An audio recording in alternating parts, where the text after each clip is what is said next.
আসসালামু আলাইকুম প্রিয় দর্শক, অন্য মঞ্চের আলাপ চাইতে আপনাদের সকলকে আমন্ত্রণ জানাচ্ছি। শেখ হাসিনা পুত্র সজীব ওয়াজেদ জয় হুট করে বার্তা সংস্থা অ্যাপিকে একটি সাক্ষাৎকার দিয়েছেন। সাক্ষাৎকারটি আমি দেখলাম আন্তর্জাতিক মিডিয়ায় বেশ গুরুত্ব সহকারে ছাপা হচ্ছে। বিশেষ করে আমি একটু আগে ওয়াশিংটন পোস্ট দেখছিলাম, তারা বেশ গুরুত্ব দিয়ে জিনিসটা ছেপেছে এবং আমি শুনেছি আরো বেশ কিছু আন্তর্জাতিক মিডিয়ায় এটা নিয়ে আলোচনা হচ্ছে। স্বাভাবিকভাবে বাংলাদেশে তো হবেই। হঠাৎ করে সজীব ওয়াজেদ জয় এই সাক্ষাৎকারটা কেন দিলেন এটা নিয়ে আমরা আজকে আলোচনা করবো। এটা কি আসলেই হঠাৎ করে সাক্ষাৎকার, নাকি আন্তর্জাতিক অঙ্গনে আওয়ামী লীগ তার শক্তি ফিরে পাওয়ার একটা চেষ্টা করছে, লবিং জোরদার করছে এবং তারই একটা অংশ হিসাবে সজীব ওয়াজেদ জয় এই সাক্ষাৎকারটি দিয়েছেন? আপনারা যদি এমনিতে আলাদাভাবে দেখে থাকেন তাহলে মনে হবে এটা খুবই একটা স্বাভাবিক ক্যাজুয়াল সাক্ষাৎকার, কিন্তু খেয়াল করে দেখবেন প্রথম কথা হচ্ছে সজীব ওয়াজেদ জয় বেশ গুছিয়ে কথা বলেছেন। উনি আসলে খুব একটা ভালো পাবলিক স্পিকার না। এর আগে উনি বিভিন্ন সময় যে কথাবার্তাগুলো বলেছিলেন, আমি জানি না আপনাদের কথা, বাট আমার কাছে অধিকাংশ সময় মনে হয়েছে যে উনি বাংলাদেশের রাজনীতিতে পলিটিক্যাল ল্যাঙ্গুয়েজে কিভাবে কথা বলতো এটা জানেন না। এটা না জানতে পারার কারণ আছে, তিনি আদৌ বাংলাদেশে খুব বেশি দিন ছিলেন না। জীবনের আশঙ্কা নিয়ে ছোটবেলা থেকেই তাকে অলমোস্ট এক ধরনের দূরে সরে থাকতে হয়েছে নিরাপত্তার স্বার্থে, এবং তিনি যুক্তরাষ্ট্রে আছেন দীর্ঘ প্রায় 30 বছর ধরে। বাংলাদেশের রাজনীতির প্যাচ গোছ এবং রাজনীতির ভাষা পরিভাষা শেখা তার পক্ষে সুযোগ হয় নাই, সম্ভব হয়ে ওঠে নাই। সেটা যাই হোক, এই সাক্ষাৎকারটি দেখে মনে হচ্ছে যে তাকে বেশ গুছিয়ে দেওয়া হয়েছে, বা তিনি নিজে গুছিয়ে জিনিসটা বলেছেন। তার হয়তো একটা মিডিয়া টিম বা কোনো একটা কিছুর মাধ্যমে করা হয়েছে। সাক্ষাৎকারটার সবচেয়ে গুরুত্বপূর্ণ যে জিনিসটা তিনি বলেছেন, এই প্রথমবারের মতো আওয়ামী লীগ নির্বাচনে আসার দাবি করেছে। তারা সজীব ওয়াজেদ জয় বলেছেন যে আওয়ামী লীগকে নির্বাচনে আসতে দিতে হবে, নিষেধাজ্ঞা প্রত্যাহার করতে হবে। যদিও তিনি বলেছেন যে হ্যাঁ, হয়তো শেষ মুহূর্তে নিষেধাজ্ঞা প্রত্যাহার করলে আওয়ামী লীগ সেই প্রস্তুতিটা থাকবে না। বাকি অন্যান্য কথাবার্তা যেগুলো বলেছেন তার অধিকাংশই হচ্ছে রাজনৈতিক কথাবার্তা। এই বর্তমানে যে বিচার চলছে সেই বিচারকে তিনি ক্যাঙ্গারু কোর্ট বলে অভিহিত করেছেন। জুলাই আগস্টে যে তো মানুষ মারা গেছে তার সংখ্যা নিয়ে তিনি বলেছেন যে সরকারের যে সংখ্যাটা সেটাই বলেছেন, এবং এই হত্যাকাণ্ডগুলোর তদন্ত এবং বিচার দাবি করেছেন তিনি। এটা খুব ভালো একটা কাজ হয়েছে। এর বাইরে মূলত নির্বাচনটাকে তিনি টুইস্ট করেছেন এবং তিনি বলেছেন যে আওয়ামী লীগকে যদি আসতে দেওয়া না হয় নির্বাচনে, দেশের শান্তি শৃঙ্খলা বজায় থাকবে না, বা দেশের শান্তি শৃঙ্খলা রক্ষা করা সম্ভব হবে না। আগামীতে দেশ একটা অশান্তির মধ্য দিয়ে যাবে। এটা হচ্ছে তার সারবস্তু। প্রিয় দর্শক, কেন আমি আজকে এটা নিয়ে আলোচনা করছি? আপনারা যদি এটাকে বিচ্ছিন্ন ঘটনা হিসেবে দেখেন তাহলে কিন্তু হবে না। আপনারা দেখেন ঠিক আগে আগে আমাদের এখানে বিশ্বের অনেকগুলো মানবাধিকার সংস্থা একসাথে একটা চিঠি লিখেছে ডক্টর মোহাম্মদ ইউনূসকে। বিশেষ করে আমরা যদি বলি কমিটি টু প্রোটেক্ট জার্নালিস্ট, একটা শক্তিশালী সংস্থা, হিউম্যান রাইটস ওয়াচ আরেকটা শক্তিশালী সংস্থা এবং প্রভাবশালী সংগঠন। এটা মূলত হিউম্যান রাইটস ওয়াচের উদ্যোগে হয়েছে এবং তাদের ওয়েবসাইটে চিঠিটি ছাপা হয়েছে, যেখানে দেখেছেন পরিষ্কারভাবে আওয়ামী লীগের নেতা কর্মীদের উপরে ঢালাওভাবে যে তথাকথিত বিচার চলছে সেটাকে তারা প্রশ্নবিদ্ধ করেছেন এবং বলেছেন যে ইনক্লুসিভ একটা নির্বাচনের প্রয়োজন আছে। সেই ইনক্লুসিভ নির্বাচন মানে হচ্ছে আওয়ামী লীগকে সাথে নিয়ে এই নির্বাচনটা করতে হবে। এর বাইরে আমরা দেখতে পেয়েছি সম্প্রতি বেশ কিছু কূটনীতিবিদ যারা আছেন, বিশেষ করে জাতিসংঘ এবং মার্কিন যুক্তরাষ্ট্রের সাথে সম্পৃক্ত, তাদের খুচরা কাছে আওয়াজ শোনা যাচ্ছে অন্তর্ভুক্তিমূলক নির্বাচন নিয়ে কথা হচ্ছে। 3 জন রাষ্ট্রদূত সম্প্রতি সাবের হোসেন চৌধুরীর বাসায় গিয়ে দেখা করেছিলেন এবং তারা বেশ গোপনীয়তার সাথে সেখানে গিয়েছেন। তারা 3 জনে এক গাড়িতে গিয়েছেন এবং গোপনে বৈঠক করেছেন। সেই বৈঠকটা নিয়ে বাইরে যদিও খুব বেশি কথাবার্তা হয় নাই, মিডিয়া ব্ল্যাক আউট করার একটা চেষ্টা চলেছে। এবং পরের দিন সাবের হোসেন চৌধুরীর, পরের দিন বা পরের সপ্তাহে হয়তো সাবের হোসেন চৌধুরীর নামে একটা দুদকের মামলা দিয়ে দেওয়া হয়েছে। এই সব কিছুর বাইরে ডক্টর মোহাম্মদ ইউনূসের মাসিক যে সফর, মানে প্রতি মাসে যে উনি একটু বিদেশে যান, একটু তার দীর্ঘদিনের অভ্যাস, উনি ক্ষমতা আসার পরে প্রতি মাসে বিদেশে যান। কেন যান, কি কারণে যান কেউ জানে না, বাট উনি যান এবং গিয়ে সেখানে mayor, commissioner, ward commissioner, member যারা তার লগে বৈঠক করেন, এগুলো আমরা দেখে থাকি। এই বৈঠকটা এবার মানে এই মাসিক সফরটা উনি করতে চাচ্ছিলেন সৌদি আরবে। যতটুকু শোনা যাচ্ছে, বেশ কিছু মিডিয়া রিপোর্ট করেছে যে সৌদি আরব সরকারের পক্ষ থেকে তাকে নিরুৎসাহিত করা হয়েছে বলে সফরটি বাতিল হয়েছে। স্বাভাবিকভাবে ডক্টর মোহাম্মদ ইউনূস যেসব দেশে মানুষ পাঠানোর সুযোগ আছে, যেহেতু উনি সম্প্রতি একটি কি বলে এটাকে, আদম ব্যাপারীর লাইসেন্সকে কি বলে সুন্দরভাবে আপনারা জানেন, আমি মানে সুজারতা ভাই, আদম ব্যাপারীর যে একটা লাইসেন্স উনি করেছেন গ্রামীণের নামে, এইটা যেসব দেশে ব্যবসা করা যাবে এইসব দেশে একটু বেশি উৎসাহ আগ্রহ নিয়ে যাচ্ছেন। উনি ইতালিতে গিয়ে বলেছেন যে সব এই অবৈধদেরকে ফেরত দিয়ে দাও, আমরা আবার বৈধভাবে পাঠাবো। এবং জুলাই সনদের সময় উনি বক্তৃতা বলেছেন যে খালি তরুণদেরকে নেওয়ার জন্য ওনার কাছে দরখাস্ত সিটি পত্র আয়সা ভরে গেছে, খালি আপনারা দেন, এতজন পাঠান যতজন পারেন পাঠান। মানে ডক্টর মোহাম্মদ ইউনূস তার যে নতুন ব্যবসা যেটা শুরু করতে যাচ্ছেন, আদম ব্যাপারীর ব্যবসা, সেই ব্যবসাটার যে আবহ তৈরি করছেন তারই একটা হয়তো ধারাবাহিকতা। উনি সৌদি আরব যেতে চেয়েছিলেন, যদিও উনি খুব আজব সংগঠনের নামে যান, সেসব জায়গায় স্পিকার বক্তায় বিভিন্ন পরিচয় দিয়ে এইসব সফরকে, সরকারের টাকাকে জায়েজ করার চেষ্টা করে থাকেন। সেই সৌদি আরব সফরটা তার বাতিল হয়ে গেছে। সব মিলিয়ে মনে হচ্ছে আন্তর্জাতিক ক্ষেত্রগুলোতে আওয়ামী লীগ কিছুটা গুছিয়ে এনেছে এবং তারা কিছুটা প্রেসার ক্রিয়েট করার একটা অবস্থানে গিয়েছে। যদিও আমি ব্যক্তিগতভাবে মনে করি যে এটা খুব বেশি সাকসেসফুল এখনো হয় নাই, এবং আওয়ামী লীগের পক্ষে যতটুকু করা সম্ভব ছিল বা যতটুকু করা উচিত ছিল গত 1-1.5 বছরে, সেটা তারা করতে পারে না। এটা করতে না পারার কারণ হচ্ছে আওয়ামী লীগের অধিকাংশ লোকজনই অযোগ্য। এখন পর্যন্ত যা দেখা যাচ্ছে যে শেখ হাসিনা একাই কথা বলছেন, একাই কাজ করে যাচ্ছেন, এবং এর বাইরে উনি যাদেরকে পেলে পুষে বড় করেছিলেন এর অধিকাংশই হয়তো পালিয়ে গেছে, চুপচাপ আছে, কথা বলছে না, কাজ করছে না, এবং এর অধিকাংশই কাজ করতে চাইলেও তাদের আসলে সেই কাজ করার যোগ্যতা নাই। আওয়ামী লীগ ভেবেছিল যে তারা সবসময় ক্ষমতার মধ্যে থাকবে, যার কারণে আন্তর্জাতিক এই লবি শক্তিগুলা যে কিছু ছায়া সংগঠন তৈরি করে রাখা বা কিছু বিপদ আপদে যাওয়ার মতো বন্ধু সংগঠনের সাথে সম্পর্ক রাখা, এইটা তারা কখনো রেখেছেন না। অন্তত গত ক্ষমতা ছেড়ে যাওয়ার আগের 10 বছরের কথা বলা যেতে পারে, আমরা দেখি নাই। সেই জায়গায় তাদেরকে অনেকটা শূন্য থেকে শুরু করতে হয়েছে, এবং যেহেতু কোনো ধরনের পরিকল্পনা নাই, এটা যেহেতু দ্রুত সম্ভব শুরু করার প্রয়োজন ছিল, যেভাবে আন্তর্জাতিক একটা ডেস্ক তৈরি করা, আন্তর্জাতিক ব্রিফিং করা, এবং এই যে দেশের ভিতরে অনেক ধরনের অরাজকতা চলছে, মানবাধিকারের চরম লঙ্ঘন চলছে, উম্মাদ কিছু লোকজনকে ছেড়ে দেওয়া হয়েছে যারা মাজার ভাঙছে, মানুষের রাস্তাঘাটে চুল কেটে দিচ্ছে, নারীদেরকে হেনস্থা করছে, এবং সেই হেনস্থাকারীদেরকে গ্রেফতার করে একটু পরে ছেড়ে দিয়ে ফুলের মালা দিয়ে বরণ করে নেওয়া হচ্ছে। হিন্দুদের উপরে নির্যাতন হচ্ছে, হিন্দুদের নেতা চিন্ময় প্রভুকে গ্রেফতার করে রাখা হচ্ছে, কারণ কি ওই কোন একটা জাতীয় পতাকার উপরে নাকি আরেকটা পতাকা দেখা গেছে, এটা বলে 1 বছর ধরে তাকে জেলে রাখা হয়েছে। এই যে সার্বজনীন জিনিসটার বিরুদ্ধে যে কথাগুলো বলার প্রয়োজন ছিল আওয়ামী লীগের পক্ষ থেকে, তারা সেটা এতদিন বলতে পারে নাই। আমার কাছে মনে হয় যে অনেকটাই তারা ভরসা করেও ছিলেন যে তারা কিছু বলবেন না, তাদের যে একমাত্র বন্ধু দেশ এই মুহূর্তে ভারত বলবে কি বলবে আল্লাহ জানে, এবং তারা ভালো জানেন, আমরা বলতে পারবো না। কিন্তু এখন মনে হচ্ছে আন্তর্জাতিক জায়গাটা তারা কিছুটা, এই সাম্প্রতিক ঘটনাগুলো দেখে মনে হচ্ছে তারা একটু গুছিয়ে ফেলতে পারছেন বা চেষ্টা করছেন। এই চেষ্টাটা যদি সফল হয় তাহলে আমাদেরকে মনে রাখতে হবে যে আগামী নির্বাচনে আওয়ামী লীগ নির্বাচনে আসার একটা বড় সম্ভাবনা তৈরি হয়ে গেল। এর আগে কিন্তু এই জায়গাটা ছিল না। ইনফ্যাক্ট আওয়ামী লীগ নির্বাচন করবে কি করবে না সেটা তারাই ক্লিয়ারটা। আমি যতটুকু বুঝতে পেরেছি যে তারা একবার বলছেন যে নির্বাচনে আসবেন না, which is okay। আমার কাছে মনে হয় যে এই পরিস্থিতি নির্বাচনে আসার জন্য আওয়ামী লীগের জন্য মোটেও একটা সুবিধাজনক পরিস্থিতি নয়। তারা বলছিলেন যে ডক্টর ইউনূসের অধীনে আসবেন না, যদি সরকার পরিবর্তন হয়, একটা নিরপেক্ষ সরকার তৈরি হয়, তাহলে তারা নির্বাচনে আসার কথা ভাববেন, বা তখন দেখা যাবে। কিন্তু ইউনূসের অধীনে নির্বাচনে আওয়ামী লীগের আসার কোনো প্রশ্নই আসে না। কিন্তু সজীব ওয়াজেদ জয়ের বক্তৃতা থেকে বোঝা যাচ্ছে যে ওনার সাক্ষাৎকার থেকে ধারণা করা হচ্ছে যদি একটা পরিবেশ দেওয়া হয় আওয়ামী লীগ নির্বাচনমুখী একটা দল, এবং তারা হয়তো নির্বাচনে আসতে চাইবে। এখন যে প্র্যাকটিক্যাল সমস্যা হলো, আওয়ামী লীগ যদি নির্বাচনে আসতে চায় এবং আন্তর্জাতিক পরিমণ্ডল থেকে যদি সেই চাপ তৈরি করা হয় যে আওয়ামী লীগকে নির্বাচনে আসতে দিতে হবে, এটার প্রবল বিরোধিতা যারা করবে তারা হচ্ছে যতগুলো বিচি দলগুলো আছে, মানে এই যে মাহমুদুর রহমান মান্না যেটা বলেছেন একবার, যে ওরা আইলে তো ভাই ওরা কিছু না করলেও তো আমাদের কয়েক হাজার গুণ বেশি ভোট পাবে, 30-40% ভোট, কি যেন বলছেন না মান্না ভাই মাঝে মাঝে বলে এগুলা।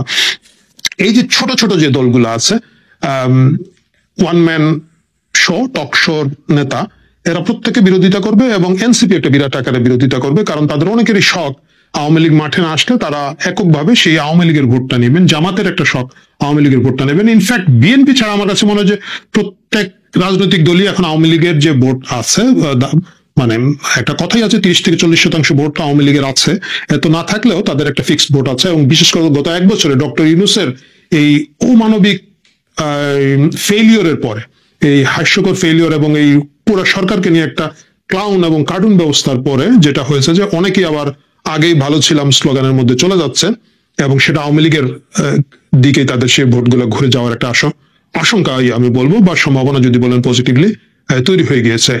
এই মুহূর্তে আমরা দেখতে চাই যে আন্তর্জাতিক এই খেলা আওয়ামী লীগ কতটুকু জিততে পারেন, এবং সেই প্রেশার তাদেরকে আগামী নির্বাচনে আসার সুযোগ করে দেয় কিনা, এবং দিলে আওয়ামী লীগ ডক্টর মোহাম্মদ ইউনূসের আন্ডারে যে নির্বাচন রিগড হবে, যে নির্বাচন কমিশনও কারো কথা শুনে না বোধ। আমি দেখলাম যে আমাদের এনসিপির ভাইরা গিয়া বলছে যে আমার হয় শাপলা ফুল দাও, পাতা আলা শাপলা ফুল দাও, পাতা ছাড়া দাও, কালার ছাড়া দাও, পানি আলা দাও, পানি ছাড়া দাও, একটা শাপলা ফুল দাও। সেই ফুল দিচ্ছে না। এবং অনেকে ইঙ্গিত করছেন যে পুরো নির্বাচন কমিশনটাই বিএনপি নিয়ন্ত্রণাধীন চলে গেছে। তারা এই জায়গাটা খুব ভালো খেলেছেন। বিএনপিও খুব ভালো প্লেয়ার না, কিন্তু এই জায়গাটা তারা ভালো খেলেছে। এই যদি অবস্থা হয়ে থাকে, এই অবস্থায় আওয়ামী লীগ নির্বাচনে আসবে কিনা না, সুযোগ পেলেও আসবে কিনা না, সেটা আমরা জানি না। কিন্তু সজীব ওয়াজেদের বক্তৃতা থেকে বোঝা যাচ্ছে যে তারা আসতে চাচ্ছেন বা আসার এক ধরনের মানসিক প্রস্তুতি আছে। প্রিয় দর্শক, দেখা যাক আন্তর্জাতিক এই খেলোয়াড়রা খেলতে থাকেন, খেলতে খেলতে কখন কোন গোল পোস্টে যে তারা গোল দিয়ে বসেন, সেটা আমি আপনি সবাই একসাথে দেখতে থাকবো। ভালো থাকুন, কথা হবে। অংশগ্রহণমূলক নির্বাচনের বিষয়ে দেশি বিদেশি চাপ, সেনা কর্মকর্তাদের আদালতে হাজির, রাজপথে আবারও আওয়ামী লীগের বড় শোডাউনের মধ্যে যমুনায় ফের শুরু হয়েছে সংলাপের নাটক। সেই সংলাপে বেঁধেছে নতুন গন্ডগোল। প্রথম দিনের আলোচনা শেষে বিএনপি নেতাদের কণ্ঠে বেজেছে সরকারি নিরপেক্ষতা নিয়ে সংশয়ের সুর। আর পরদিন জামাত এবং কিংস পার্টি এনসিপি নেতারা যে দাবি তুলেছেন, তাতে নির্বাচন তো দূরের কথা, বিপ্লবী সরকার গঠনের আহ্বান স্পষ্ট হয়েছে। দল দুটির দাবি অনুসারে জুলাই সনদ বাস্তবায়নের বিষয়ে সাংবিধানিক আদেশ জারি করতে হবে। সেই আদেশ আবার রাষ্ট্রপতি করতে পারবেন না। সংবিধানের বাইরে গিয়ে এটি জারি করবেন প্রধান উপদেষ্টা। অর্থাৎ সংবিধান রক্ষার শপথ নিয়ে 14 মাস ক্ষমতার মসনদে বসার পর এখন রাষ্ট্রপতি এবং সংবিধান ছুঁড়ে ফেলার দাবি তোলা হচ্ছে নতুন করে। এটি করতে গেলে ডক্টর ইউনূসই হবেন সর্বময় ক্ষমতার অধিকারী। তার আদেশে প্রণীত হবে নতুন সংবিধানের আদেশ। সরকার ঘনিষ্ঠ দুই মিত্রর পক্ষ থেকে এমন আহ্বান ফেব্রুয়ারিতে নির্বাচনের স্বপ্ন পরিণত করেছে দুরাশায়। বিএনপির সামনে নতুন করে নেমেছে অন্ধকার অমানিসা। সেই সঙ্গে ডক্টর ইউনূসের সর্বময় কর্তৃত্ব লাভ এবং ক্ষমতা দীর্ঘস্থায়ী করার সুযোগও তৈরি হয়েছে। চলুন যাওয়া যাক বিশ্লেষণে। রাজনীতিতে সংকট দেখা দিলেই মিত্র রাজনৈতিক দলগুলোকে যমুনায় ডেকে পাঠানোর রেওয়াজ চালু করেছেন প্রধান উপদেষ্টা ডক্টর মোহাম্মদ ইউনূস। প্রতিবারই সেই বৈঠক হয় দুই ধাপে। প্রথম দিন প্রধান উপদেষ্টার সঙ্গ দেন বিএনপি, জামাত ও কিংস পার্টি এনসিপি কে।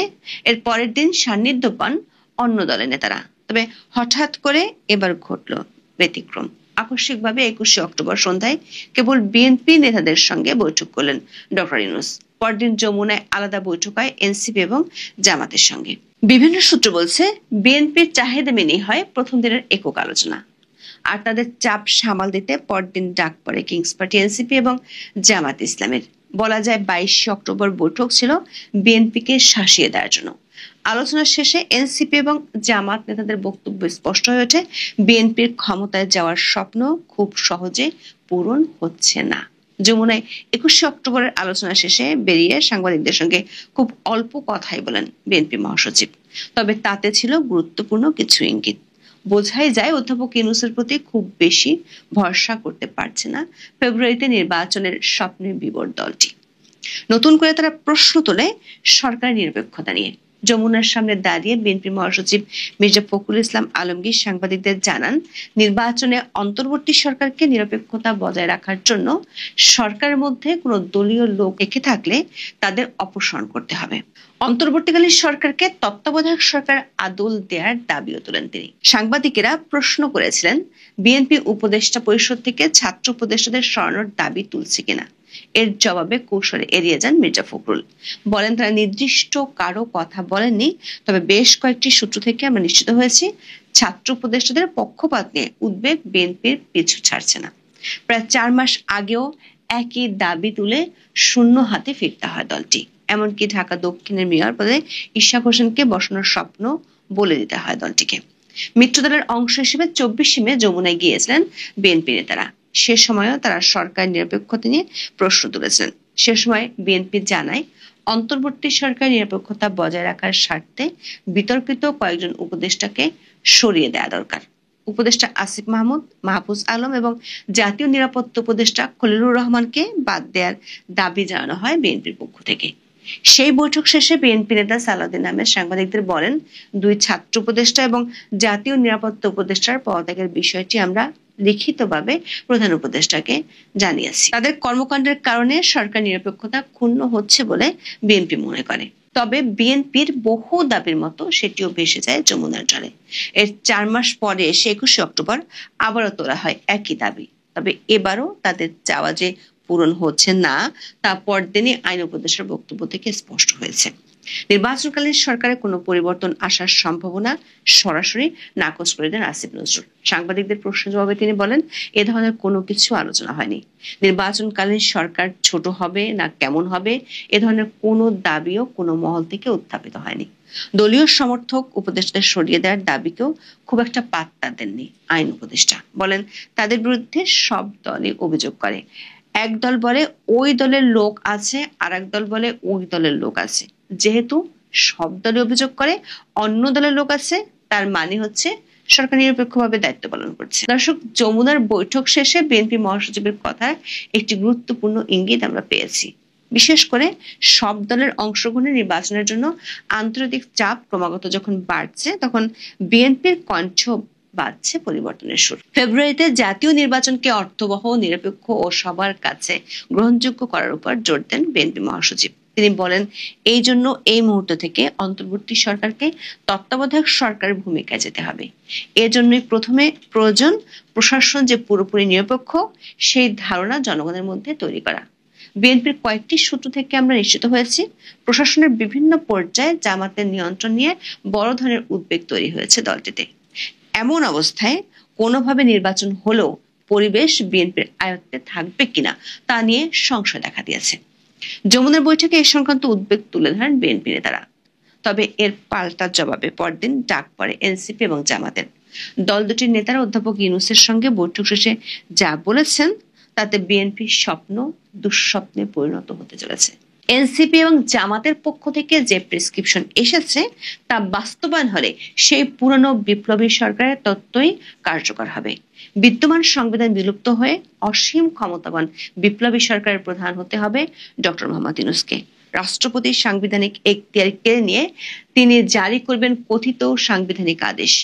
প্রশ্ন হলো, এমন এখতিয়ার পেয়ে গেলে 4 মাস পর জাতীয় নির্বাচনের চাহিদা আর প্রয়োজন কার কাছে থাকবে? অধ্যাপক ইউনূসের নেতৃত্বে বিপ্লবী সরকার গঠনের তত্ত্বটি গত বছরের 5 আগস্টের পর কয়েকটি গোষ্ঠীর কাছ থেকে শোনা গেলেও তা হালে পানি পায়নি। 14 মাস পরে সেই পুরনো রেসিপি নতুন বোতলে হাজির করছে এনসিপি এবং জামাত ইসলামী। এক্ষেত্রে উপলক্ষ করা হচ্ছে জুলাই সনদকে। বলা হচ্ছে এই সনদ বাস্তবায়ন করতে হবে ডক্টর ইউনূসের সাংবিধানিক আদেশ জারি করার মাধ্যমে। অথচ বিদ্যমান সংবিধানে এমন কোনো এখতিয়ার নেই। প্রধান উপদেষ্টা দূরের কথা, রাষ্ট্রপতিও এমন আদেশ জারির ক্ষমতা রাখেন না। যমুনার বৈঠক শেষে এনসিপির আহ্বায়ক জানান, জুলাই সনদের বাস্তবায়ন কিভাবে হবে সে বিষয়ে নিশ্চিত হওয়ার পর সই করবে তার দল। এক্ষেত্রে তারা একটি সাংবিধানিক আদেশের কথা বলেছেন। জনাব নাহিদ বলেন, সেই আদেশটি ডক্টর মোহাম্মদ ইউনূস প্রধান হিসেবে নিজেই জারি করবেন, কারণ জুলাই আন্দোলনের জনগণের যে সার্বভৌম ক্ষমতা সেটার একমাত্র বৈধতা ডক্টর মোহাম্মদ ইউনূসের কাছেই আছে। সেটা প্রেসিডেন্ট মোহাম্মদ শাহাবুদ্দিনের নেই। ফলে সাংবিধানিক আদেশ যেটা সংবিধান বহির্ভূত হিসেবে দেয়া লাগবে সেটা কোনোভাবেই প্রেসিডেন্ট দিতে পারবেন না, সেটা ডক্টর মোহাম্মদ ইউনূসকেই দিতে হবে। সেটার আইনি এবং রাজনৈতিক কারণ নাহিদরা অধ্যাপক ইউনূসের সামনে তুলে ধরেছেন। দর্শক, খেয়াল করে দেখুন, এনসিপি পরিষ্কারভাবে সংবিধান বহির্ভূত একটি সরকারের প্রেসক্রিপশন দিয়ে এসেছে অধ্যাপক ইউনূসকে। সংবিধান রক্ষার শপথ নিয়ে 14 মাস ক্ষমতার মসনদে থাকা অধ্যাপক ইউনূস সেই সংবিধান ও রাষ্ট্রবিরোধী প্রেসক্রিপশন মন দিয়ে শুনেছিল। ঠিক একই প্রস্তাব জামাতও দিয়ে এসেছে। মাত্র একদিন আগে বাবা ছেলের দ্বন্দ্ব জমে উঠল। বৈঠক শেষে ঠিক এনসিপির সুরেই সাংবাদিকদের সঙ্গে কথা বলেন দলের নায়েবে আমির সৈয়দ আব্দুল্লাহ মোহাম্মদ তাহের। তিনি বলেন, জুলাই সনদ বাস্তবায়নের বিষয়ে অধ্যাপক ইউনূস জামাতের সাথে একমত। তিনি মনে করেন এটা বাস্তবায়ন যদি না হয় তাহলে এই পরিশ্রম তো পণ্ডশ্রম ছাড়া কিছুই নয়। সেক্ষেত্রে জামাতের পরামর্শ হলো একটা আদেশের মাধ্যমে এটাকে সাংবিধানিক মর্যাদা দিতে হবে, যেটাকে তারা বলছেন এক্সট্রা কনস্টিটিউশনাল অ্যারেঞ্জমেন্ট। কোন সরকার এরকম একটা পরিস্থিতিতে পড়লে এটা দেয়ার এখতিয়ার রাখে। জামাত নেতা পরিষ্কারভাবে বলেছেন, অধ্যাপক ইউনূস জামাতের সঙ্গে একমত পোষণ করেছেন, বলেছেন একটি আদেশের মাধ্যমে এটা হবে। দর্শক, বাংলাদেশের সামরিক সরকার ছাড়া অতীতে কখনো এ ধরনের আদেশের রেকর্ড নেই। অধ্যাপক ইউনূস কি তাহলে সেই পথে হাঁটতে যাচ্ছেন? মুখে মুখে গণতন্ত্রের ফেনা তুলে ফেলা যে উপদেষ্টা পরিষদে এত গণতন্ত্রের দাবিদাররা আছেন তাদের হাতে এত বড় অগণতান্ত্রিক ডিসিশন কিভাবে আসবে? তাহলে কি বিএনপি উপদেষ্টাদের নিরপেক্ষতা নিয়ে যে প্রশ্ন তুলেছে সেটি কি সঠিক? দর্শক, জামাত নেতার বক্তব্য সঠিক হলে সংবিধান বহির্ভূত আদেশ জারির বিষয়ে প্রধান উপদেষ্টাও সায় দিয়েছেন। সেটি হলে মিত্রদের সঙ্গে মিলে নতুন আরেকটি সরকার ব্যবস্থার দিকে হাঁটতে চান অধ্যাপক ইউনূস। তার এই স্বপ্ন ও পরিকল্পনা বাস্তবায়ন হলে যমুনার জলে ভেসে যাবে বিএনপির নির্বাচনের স্বপ্ন। সেই সঙ্গে ভয়ঙ্কর এক অচলাবস্থায় পতিত হবে দেশ। প্রশ্ন হলো, এটাই কি সেই মেটিকুলাস ডিজাইন যার চূড়ান্ত ধাপ কার্যকরের সুযোগ খুঁজছে প্রকৃত ডিজাইনাররা? এখন এ পর্যন্ত সবাই